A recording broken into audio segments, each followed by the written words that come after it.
Join us for a full guided walking tour of the Ayala Museum, which was established in 1967 by the Ayala Foundation.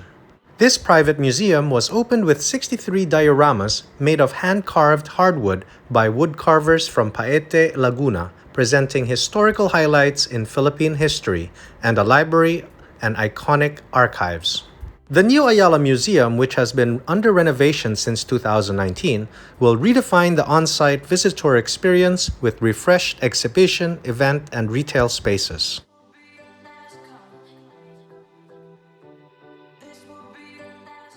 Hey everybody, welcome back to our channel. We are now at the lobby of the Ayala Museum, which was newly renovated and completed in December of 2021. So we're starting off over here, and this is their digital gallery with a lot of the different artifacts that they have ahead of us. Can you touch it? Oh yeah, wow. It's interactive. So it gives a good overview. That's pretty cool.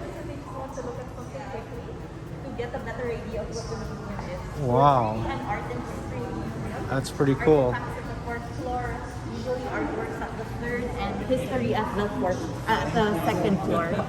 Alright, are you guys ready? Yeah. Has everyone been to the restroom if you need to go? So this will be around an hour long, and then after that you will have free time to also explore. Alright? Thanks. Follow me. We can also deposit those. So it's really just water bottles, backpacks that each will be deposited. No, we might have actually a cafe, but a small kiosk lang outside. Just for maybe coffee and seat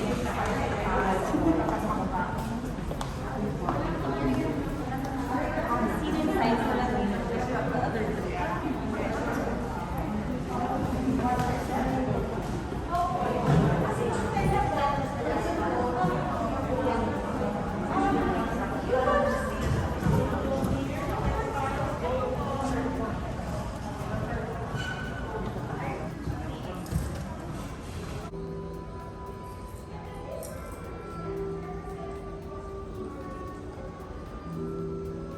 The ancestors of today's Filipinos soon discovered the most precious of these metals in the mountains and rivers of these islands. They mine gold through the slow and tedious process of panning, patiently sifting through mud and rocks,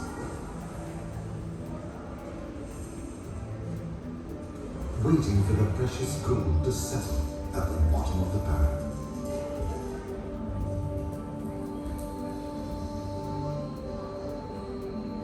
They used an indigenous form of smelting to remove impurities.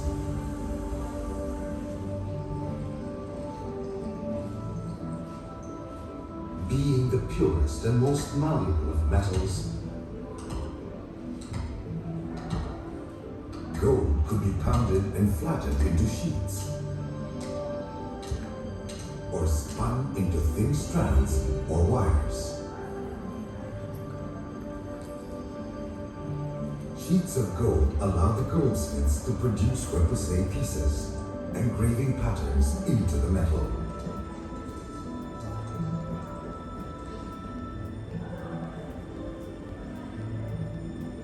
Images that call to mind the datus and chiefs at the time of the Spanish conquest are preserved in a series of illustrations that came into the possession of Professor Charles Boxer. The compilation is now known as the Boxer Codex. The images in the Boxer Codex illustrate the manners, customs, and clothing of the local elite when the Spaniards arrived in the 1500s. The images show an indigenous hierarchical society already in existence. Ornamentation on their clothes, like how we would have maybe beads or buttons on our clothes, they would use gold back then instead. Alright, so let's have a look at the bigger objects here.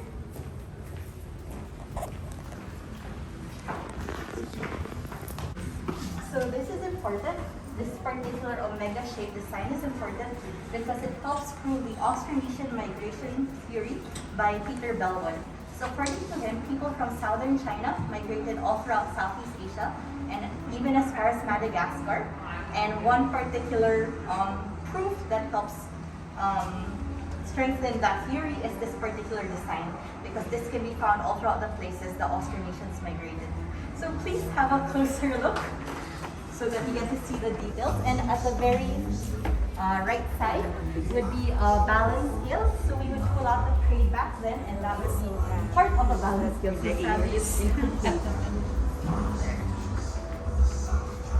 And these are penannulars, or used for trading, like maybe how you would use coins.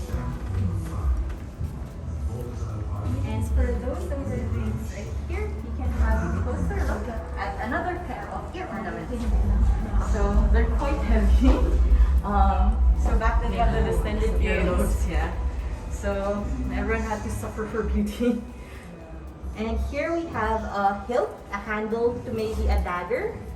So maybe this one is not very ergonomic in design. Maybe it's really just for show, to to show that they have this tech.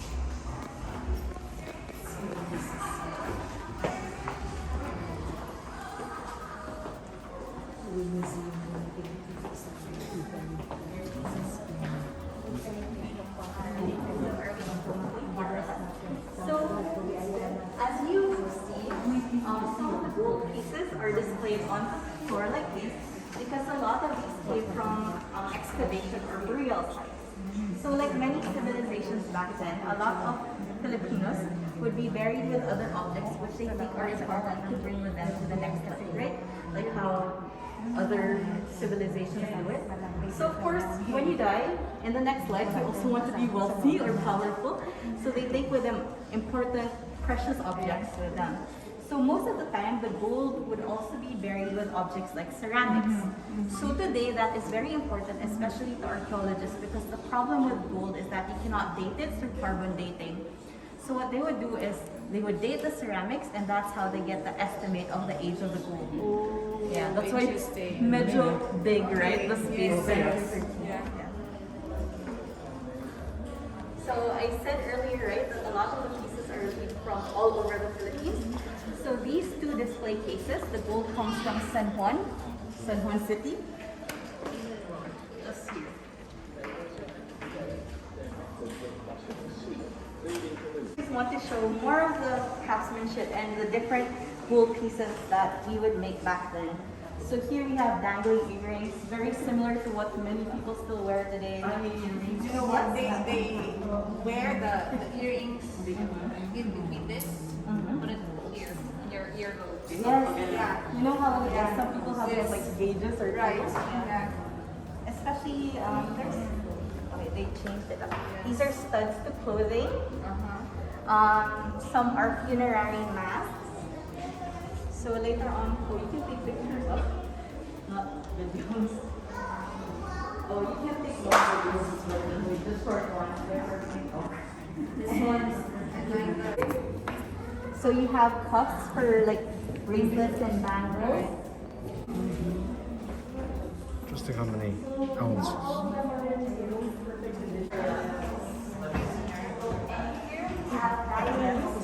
So diadems are interesting because these are placed on the foreheads of those that passed away. So again, it's like a status symbol. So by having this on your forehead, it's like announcing the next life that you're in a certain position. Please have a closer look at this. See how intricate it is for that time. She travels everywhere. She's usually what we take to different countries. So this is the Kinari. She's half bird, half woman. So actually in a lot of the gold pieces, we see a lot of Hindu and Chinese influence. So it shows what type of culture we had back then. So she's supposed to be a liquid vessel. Her arms, there's like a spout, and at the back, if you have a closer look, there's like a hole. So maybe she might have been container for her rituals. Oh yeah.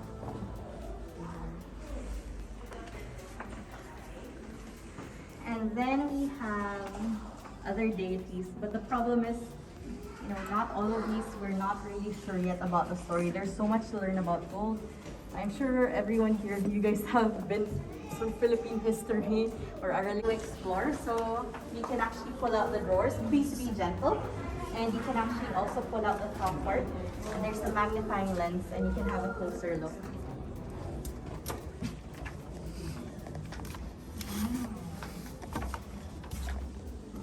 So again, sir, don't take a video of everything, just snippets. Yung mga ilit. Pag ilit ka, ganyan ka. Grabe. Yeah.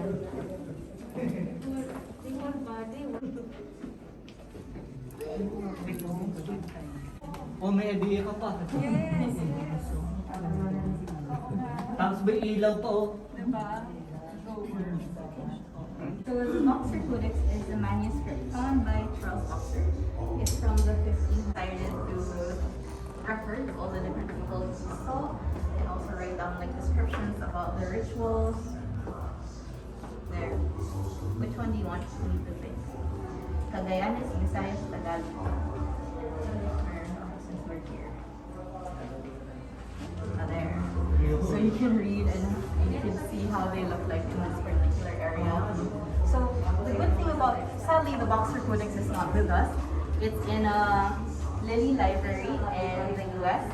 But then the good thing is it's completely digitalized, so you can Google it and you could actually go through the book. There. So it's interesting. Like the pregnancy and all that.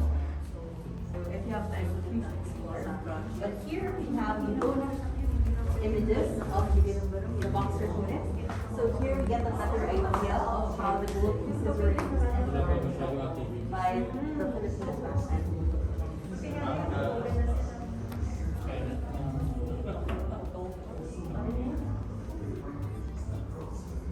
So there you could see maybe some little details here, examples.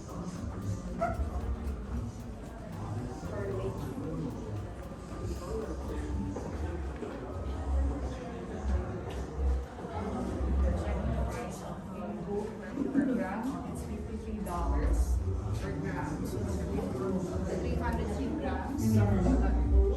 Now it costs like More than. But yeah, well, we have. Since the next group is here, we will do this new area, which is the Ayala Museum collection area. So here, please feel free to explore. So this is basically just our open. So, like in the digital gallery earlier, you saw some of the pieces right in our collection. And our problem in the museum, when we were on renovation, is that, okay, what will we do? There's so many pieces from our collection that a lot of people don't get a chance to see.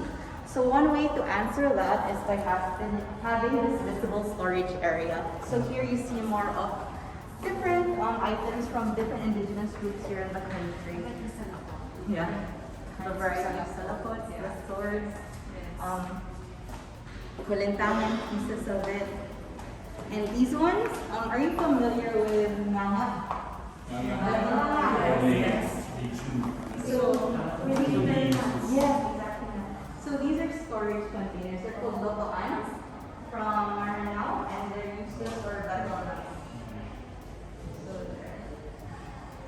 And these are food molds. So actually, some of them can move it right away. This is the south of the And here, in this wall, we see images of Fernando Zabel. So Fernando Zabel is very important to us. He is the one who envisioned this museum in the 1950s. Yes, he's a painter. Inspired. Yes, exactly. So what did he do? He's the one who established the museum. he envisioned it, but it's the sister Mercedes McMcCain. So Because Enrique established the museum in Spain. Yes, exactly now. Perfect. There. So these images, yeah. Mhm. Yeah. That's like a their sister museum in Princess Pin. So it was came to consider it Mercedes Yes. Different textiles from all over the Philippines. So around, I think there's like 14 to 16 million different indigenous people in the Philippines. And we have over 110 ethno-linguistic groups.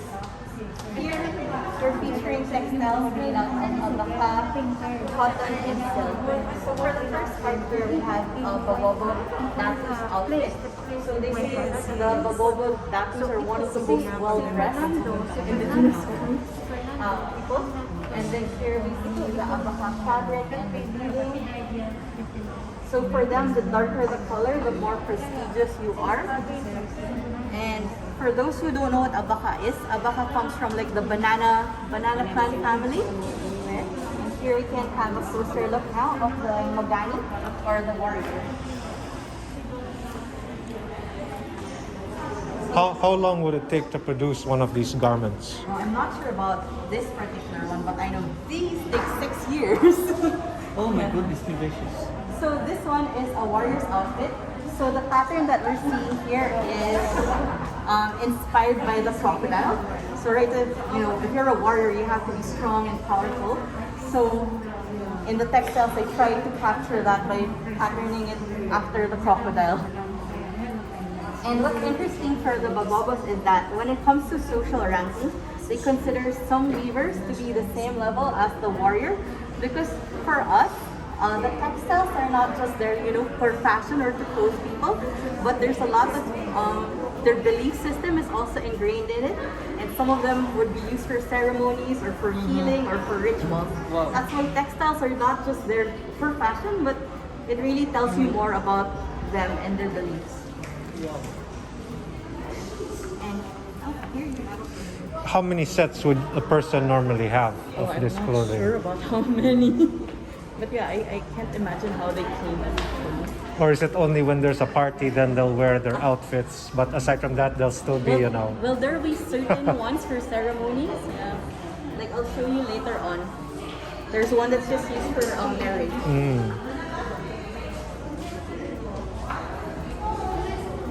So as I said earlier, the textiles are important. Doesn't just not just for fashion. Yes, exactly. So here we have the body marriage blanket. Okay, so these take 6 years to produce. And it will take around 6 years, they say, to complete it. Again, made out of alpaca. And they say the deities or the goddess Kudalu will visit the weaver in their dreams and help to inspire the weaver for the patterns. And they say that it's very important, like these textiles can't just be made by anyone, but it has to be like a higher ranking or skilled weaver. And now I know why they're very expensive. Yeah. Yes. I'm always wondering, it's so expensive, but it's just the price. Yes. And here, so usually, right, it's females who do the weavers. Here we are.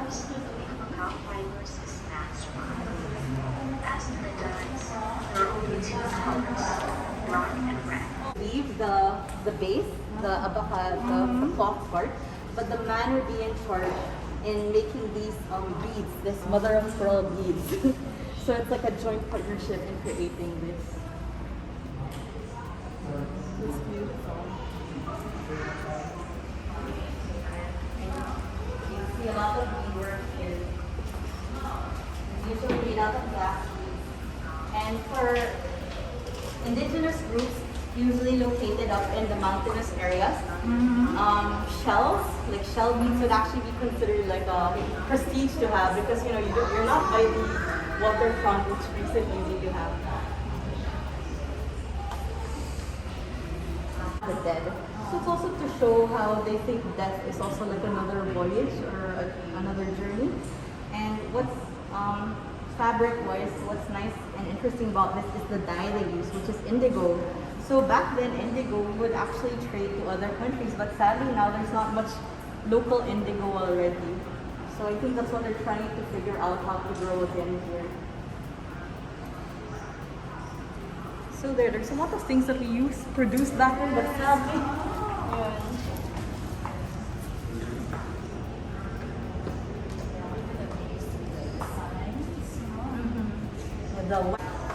so the silk, sadly, I think parang it started to die out during the 1960s because trade of silk wasn't that big anymore at that time. So trade. Now they're coming back.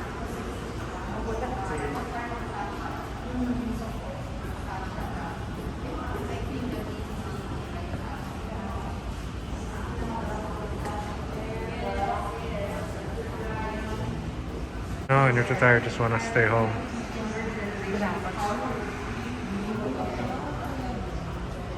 Here we have a canopy of the bed. It's called Al. So this is like what the Prophet Muhammad, this image used to fly from Jerusalem to Mecca so back then for now I think, yeah, they would use this canopy. It looks like a bed, but that's also where they hold like important meetings and for the sultan. He divided into two parts. One part would be dedicated to Fernando Zubel, another part would be another artist. But now this is what we call the changing exhibit part. So this is what Miss Merlene was talking about. This is only here until December. Yeah. But of course, since this is a museum by Fernando Zobel, there will always be a part dedicated to him. So that area there, yeah, will always be for him. And Where, what area is he? right there, ma'am, at the corner, there, it's really cool. It's really cool. Yes. So Is that the same spot as before? during the No, that part used to be like a function room. this one is already the Christian thing. Yes. Yes, ma'am. But this part is changing. So next year this will change. I still don't know what they have planned. Are we going inside? Yes, we'll just wait for one more person, I guess.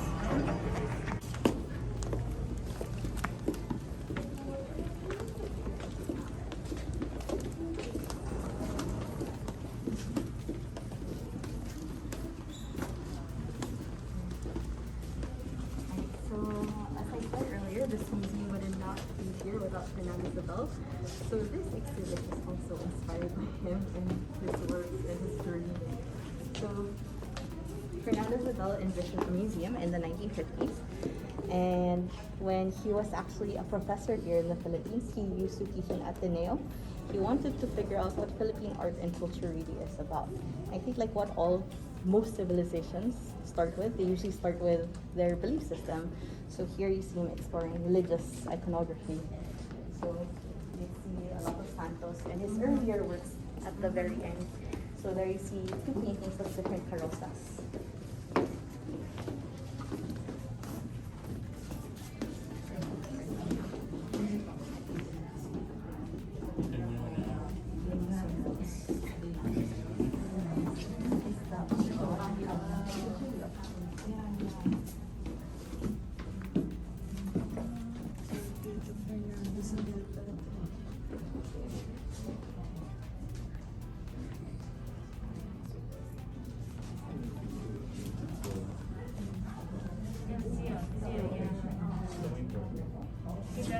Yeah, at 59.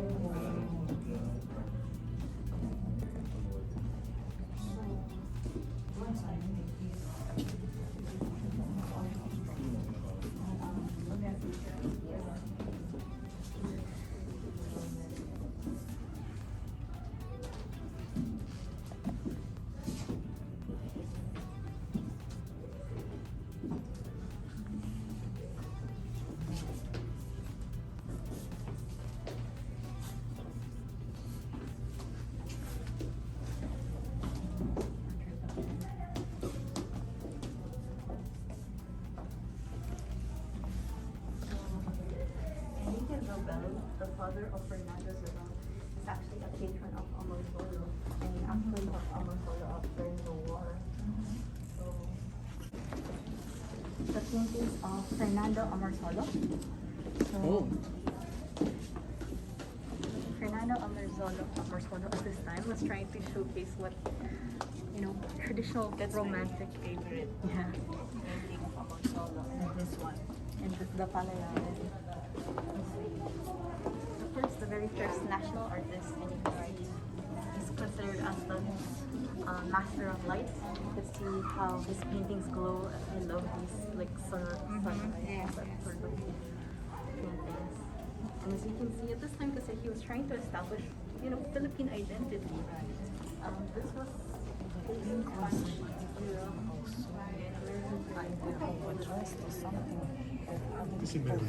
Uncomfortable.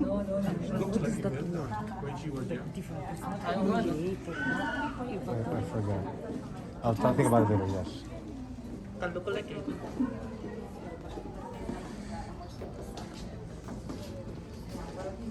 Very good, right? I'm so. It's like popping up. Look at the shoulders. It's like a GD. Yeah.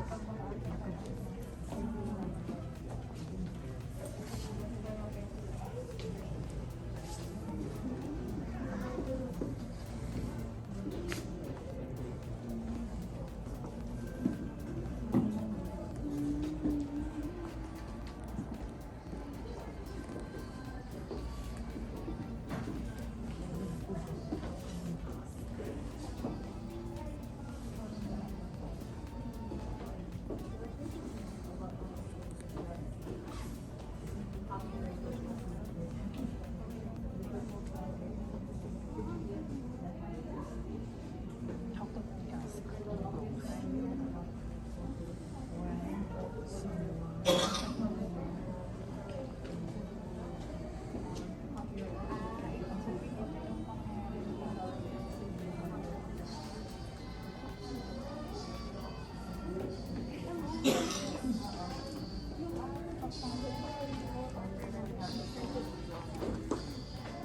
Sa kahit ang ano. Puti mold siya, no? Puti cutter. Rolling pin.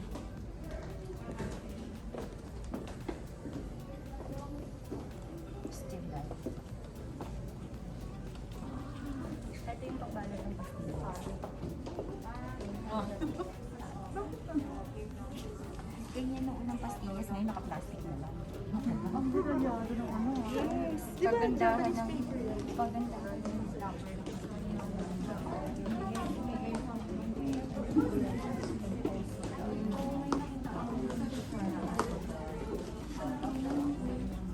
Ano sa... Yung libro yan pang isa na pinasa ko.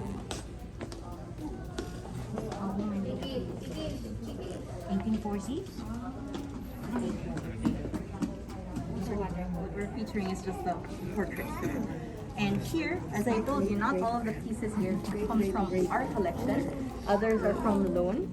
Like for these are borrowed from another museum of the Ethics Museum. Figures. So there you could see, have a closer look. The letters are made out of different figures. So again, these are like commissioned by foreign travelers who would go here and keep a souvenir. So not many people know we did a lot of trade also with the US and sales here. And this is one of my crystal figures because it's labeled on the lid. This is the don't have much time because it's nice.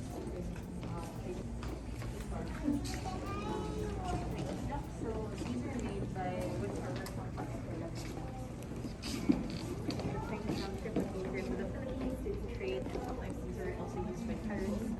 What's special about it? It's the bottom is quite flat, so it's easier to come closer to shore. And then they would be traded from Manila to Acapulco, Mexico.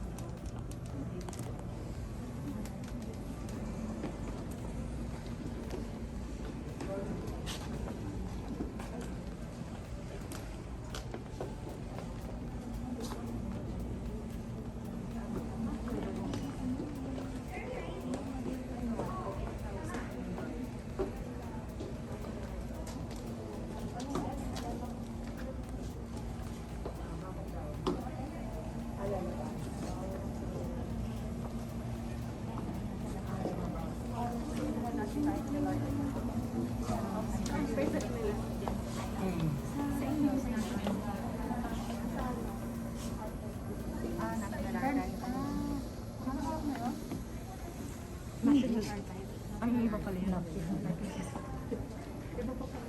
So just take note.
Tama-tama, may isang episode.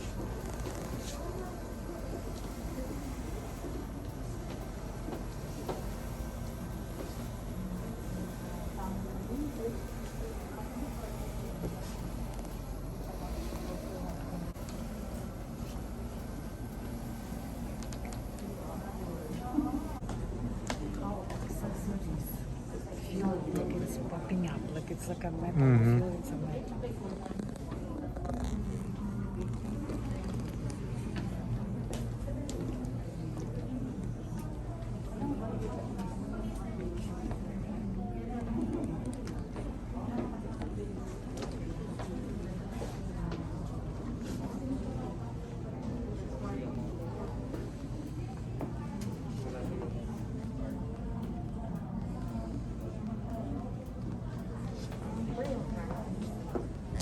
So back then, some places in the Philippines, they would practice primary and secondary burial. When you pass away, they put your body in a wooden coffin, and then when all that's left are the bones, they put you in these burial jars. So sort of like an urn. It's like the bones.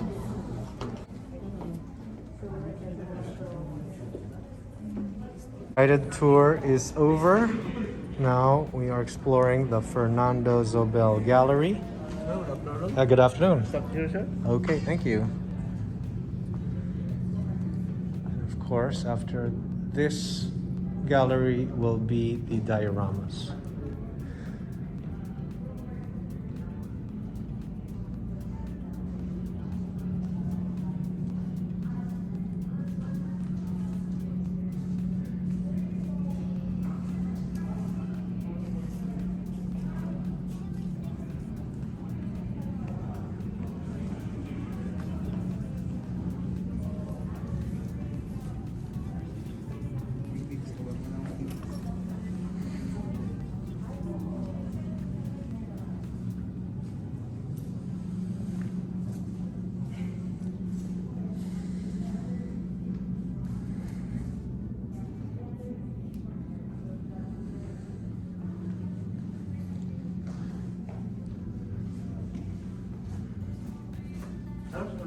Oh, this one, sorry.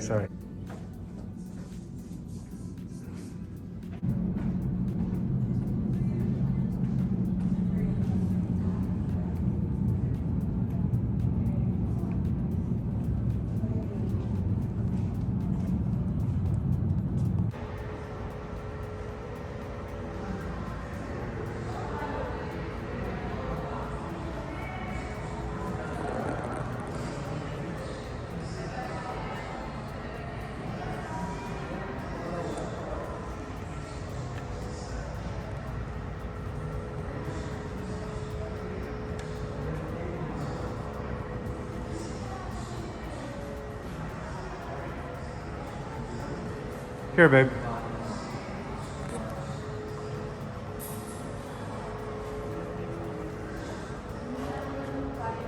Nice. And calm.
Meron doon.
Hindi ko ayos din lang.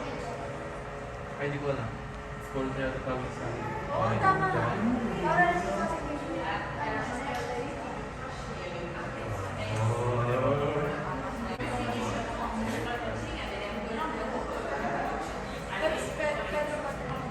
Siya yung ano, gobernador.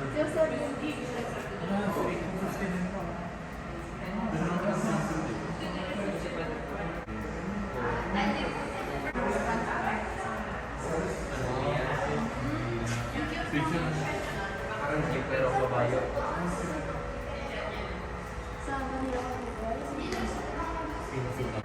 Yan. Si Marcelo.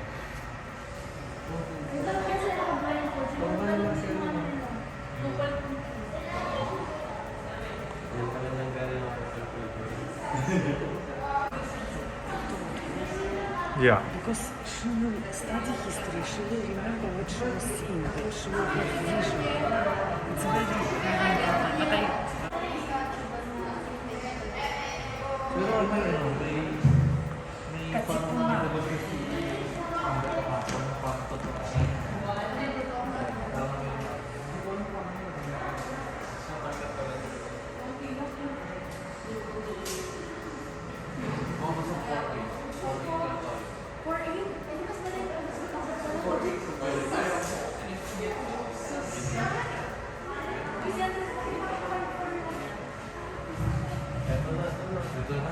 I'm taller than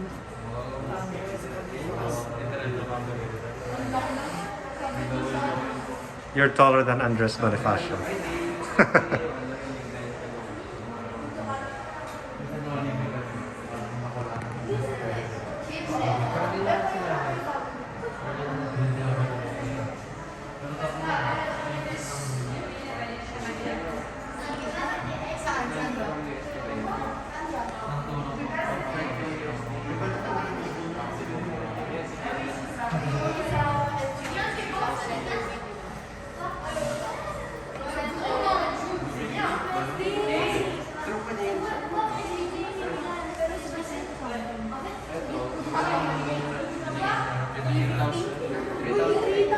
333.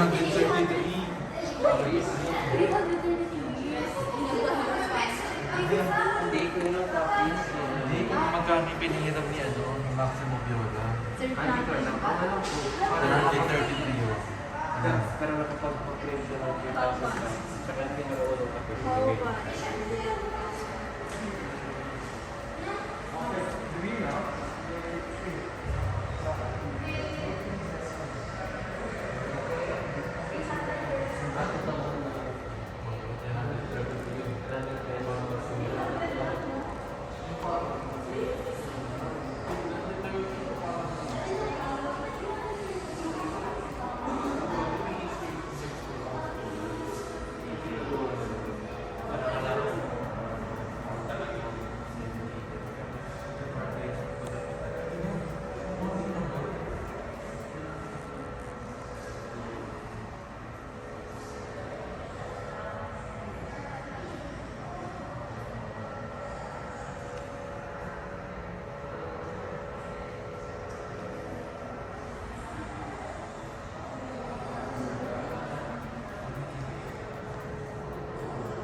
Poison sauce.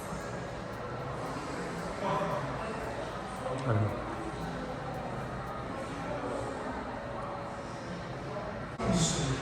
Use each diorama as a portal to find new ways to connect the past with the present.